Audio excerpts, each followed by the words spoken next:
ভাগ্যিস তোকে ফোনটা করলো। আমি তো যাচ্ছিলাম মেজবউকে খবরটা দিতে। ভেবেছিলাম তুই ভেস্তে ঝিলিকের বউ ভাত। খবর দেন না পিস্টাম্মা, মা যেন কিছু টের না পায়। টের পেলে গন্ডগোল হয়ে যাবে। সঙ্গে সঙ্গে ছুটে আসবে আর এখানে এলে সব গন্ডগোল হয়ে যাবে। আরে না না না, টের পাবে না। বৌদিগো নিজে বলে দিয়েছে যে মেজবউ যেন টেরটি না পায়। আমি চাই মুখার্জি বাড়ির লোকেরা এসে আজকে বউয়ের সিংহাসনে আমাকে দেখুক। আমার বউ ভাত বলে ওরা কেউ আসতে চায়নি, কিন্তু দেখো যেই শুনল ঝিলিকের বউ ভাত অমনি রাজি হয়ে গেল। ওরা আসুক, এসে নিজের চোখেই দেখে যাক যে আজকে বউ ভাতটা কার। শোনো পিস্টাম্মা, আমি যতক্ষণ না তোমাকে ফোন করব তুমি কিন্তু বাড়ির কাউকে বাইরে বেরোতে দেবে না, যেভাবেই হোক আটকাবে। পারবো রে, পারবো, খুব পারবো। একবার আদিত্যর মা আদিত্যর নামের সব সম্পত্তিটা লিখে দিক, তারপরেই আমি বউয়ের সিংহাসনে বসবো।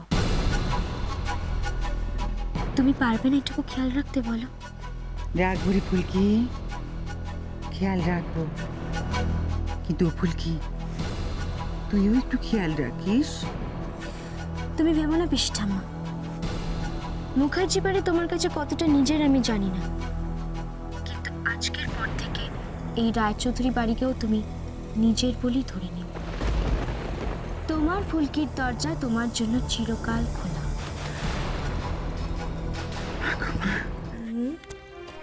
ঠিক আছে, 12, 13, 14, হ্যাঁ। এবার বাকি থাকলো হচ্ছে মিষ্টি, ফুলের গয়না আর হচ্ছে দই। মিষ্টি।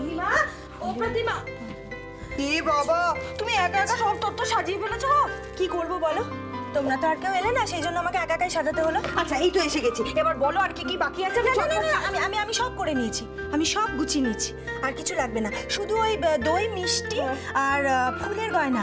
হ্যাঁ, ওইগুলো এলে শুধু এই ট্রেটার মধ্যে ফুলের গয়নাটা সাজাতে হবে। আচ্ছা, আর দীপু ফিরে আসুক, তারপর আমি ওগুলো করে নেবো। আরে দীপু ফিরে আসবে কি গো? দীপু তো কখন চলে এসছে।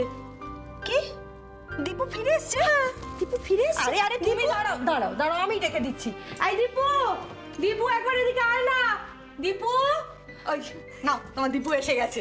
দীপু, বলো। ওই যে দীপু, মিষ্টি, মিষ্টি কোথায়? মিষ্টি আমি অর্ডার দিয়ে এসেছি, ওরা বিকেলে দিয়ে দেবে বলেছে। ও আচ্ছা, ঠিক আছে। আর আর ফুলের গয়না, ফুলের গয়না? হ্যাঁ রেডি আছে, এখন আনলে তো শুকিয়ে যাবে, তাই ওটাও বিকেলেই আনবো। হ্যাঁ ঠিক বলেছো, এখন আনলে তো শুকিয়ে যাবে। ঠিকই বলেছো, বিকেলেই আসো। ও ও দীপু, দীপু আরেকটা ব্যবস্থা আমার জন্য করে দিতে হবে। সেটা হচ্ছে একটা গাড়ি বলে দিও, নইলে এত এত জিনিস নিয়ে আমি কি করে যাবো বলো তো একা একা। একটা গাড়ি বলে দিও। হ্যাঁ গাড়ি? হ্যাঁ। বেশ, ঠিক আছে, বলে দেবো। আচ্ছা ও ঠিক আছে। দীপু, একটা গাড়িতে আমাদের কি হবে? আমাদের তো বেশ কটা গাড়ির দরকার। ঋতু মাসি, মামা একবার তোমাকে ডাকছিল, একটু শুনে এসো যাও। দাদা ডাকছে? দূর, দাদার না কোনো টাইম সেন্স নেই। আচ্ছা তো শোনো শোনো, তাকাও না আমার দিকে, তাকাও। তুমি না বেশ সুন্দর করে আমাকে একটু চুলটা বেঁধে দেবে? ঋতু মাসি, বললাম তো মামা ডাকছে, আরে শুনে ডাকুক এসো। না। হ্যাঁ আপনার চুল বেঁধে দেবো মানে? হ্যাঁ, আপনি যাবেন? হ্যাঁ, আমি কেন গো? দাদা বলে দিয়েছে, দাদা বৌদি আমি আরতিদি সবাই যাব। ঋতু মাসি, মামা ডাকছে। আরে ডাকুক না, আগে কথা বলছি তো। সবাই যাবে? হ্যাঁ। বাড়ির সবাই যাবে? হ্যাঁ, বৌদি পারমিশন দিয়ে দিয়েছে, বলেছে আমাদের এ বাড়ির সকলে মিলে আমরা ঝিলিকের বউ ভাতে।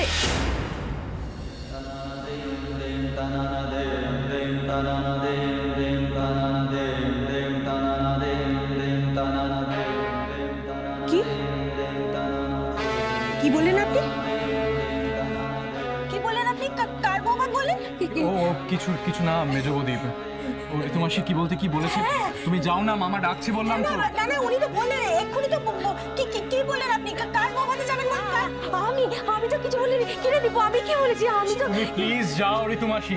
হ্যাঁ, দাদা ডাকছে না, দাদা আমাকে ডাকছে। দাদা দাদা দাদা গো, ঋতু মাসি, দাদা। দীপু দাঁড়াও, কার বৌভাত হচ্ছে ওখানে? ওখানে কার বৌভাত হচ্ছে আমাকে বলো। কেন ফুলকিরই বৌভাত হচ্ছে? মিথ্যে কথা বলছো তোমরা। এখন আমি বুঝতে পেরেছি এই বাড়ির সবাই হঠাৎ যেতে রাজি হয়ে গেল কেন। বিয়ে দিলাম আমি ফুলকির, বৌভা তবে ঝিলিকের। কি হলো, কোথায় যাচ্ছ তুমি? রায়চৌধুরী বাড়ি। মেজ বৌদি শোনো। কতদিন পরে রায়চৌধুরী বাড়িতে একটা অনুষ্ঠান হচ্ছে বলো অখিল? হ্যাঁ দিদি, আসলে ওই বছরে একবার জগদ্ধাত্রী পুজো, তাছাড়া তো কোনো অনুষ্ঠানই আর বাড়িতে হয় না। এই অখিল, এবারে জগদ্ধাত্রী পুজোটা না আরো বড় করে করব বুঝলি? আরে রিন্টুর ঘর সাজানোর লোক এসেছে। হ্যাঁ, সেসব নিয়ে তোমায় ভাবতে হবে না, সেসব আমি দেখে নিচ্ছি, তুমি চিন্তা করো না। শুধু ঝিলিক যদি তোমার কাছে ঠিক সময় এসে যায়। এত দেরি করছে কেন? আজ আমার সত্যিই খুব আফসোস হচ্ছে অখিল। ভগবান আমার দৃষ্টি নিয়ে নিয়েছেন বলে।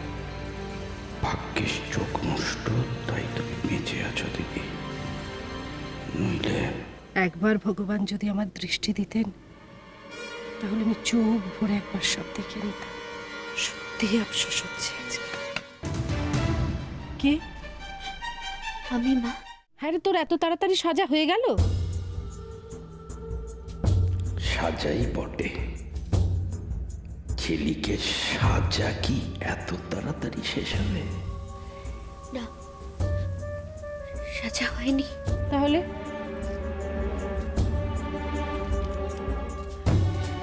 মা,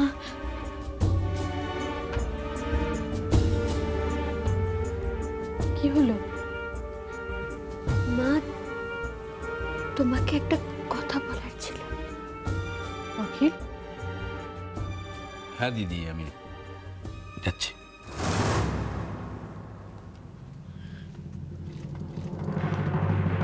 অখিল চলে গেছে ঝিলিক? মামা,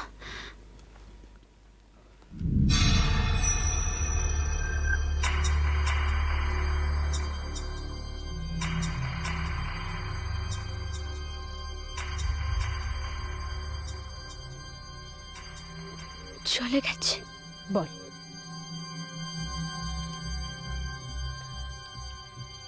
তোমার কাছে একটা জিনিস চাইবো মা। আমি তো জানি তুই কি চাইবি। তুই ভাবিস না, আমি তো দাদুকে ফোন করে দিয়েছি। তুমি ফোন করে দিয়েছ মা? হ্যাঁ, আমি তোর দাদুকে বলে দিয়েছি সবাইকে যেন সঙ্গে করে নিয়ে আসেন। তোর মাও আসবে। এই কথা বলতে এসেছিস তো মা? মা, মা তুমি আমার জন্য এত ভাবো, আর আমি তোমার কাছ থেকে সম্পত্তি চাইতে এসেছি। তুই কি করে ভাবলি ঝিলিক? তোর মার আশীর্বাদ ছাড়া তোর বৌভাত সম্পন্ন হবে? কি হয়েছে ঝিলিক? কাঁদছিস কেন? ঝিলিক, কাঁদছিস কেন? আনন্দে মা, আনন্দে কাঁদছি আমি। তুমি খবরটা দিয়ে দিলে তাই। যা মা, এবার সেজে নে, সুন্দর করে সেজে নে, যা।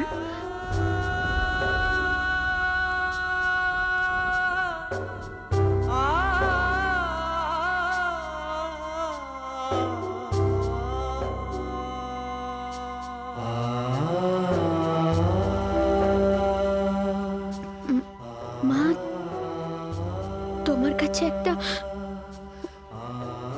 অন্য জিনিস চাওয়ার ছিল। তুই আমার কাছ থেকে জিনিস চাইবি? ঝিলিক, হ্যাঁ মা।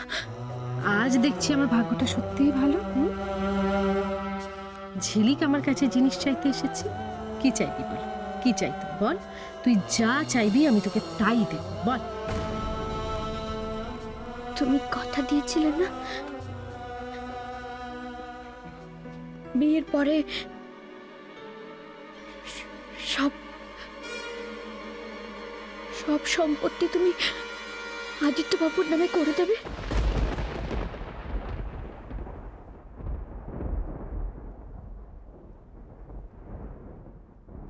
আপনারা সবাই কি চাইছেন বলুন তো? আমার মেয়েটা ভেসে যাক। ঝিলিক ওখানে পৌঁছে গেছে, আমি জানি না ও এতক্ষণে কি কাণ্ড করেছেন। মেজ বৌমা, আমরা তো ওখানে ওবেলা যাব। মেজবু, হ্যাঁ গো, দাদাকে ঠিক বলেছে তো, আমরা ওবেলা সবাই মিলে ওখানে যাবো তো। তখন তুমি নিজে চোখে দেখে নিও সবকিছু, হ্যাঁ? তখন দেখে নিও। আর তেমন কিছু হলে আমি কি ছেড়ে দিতুম নাকি মেজবু? তুমি বলো। আমি এখনই যাব। নাটকের মঞ্চে আগে ঝিলিকের এন্ট্রি হবে, তাই আগে ওকে সাজাতে হবে। তোমায় ছাড়া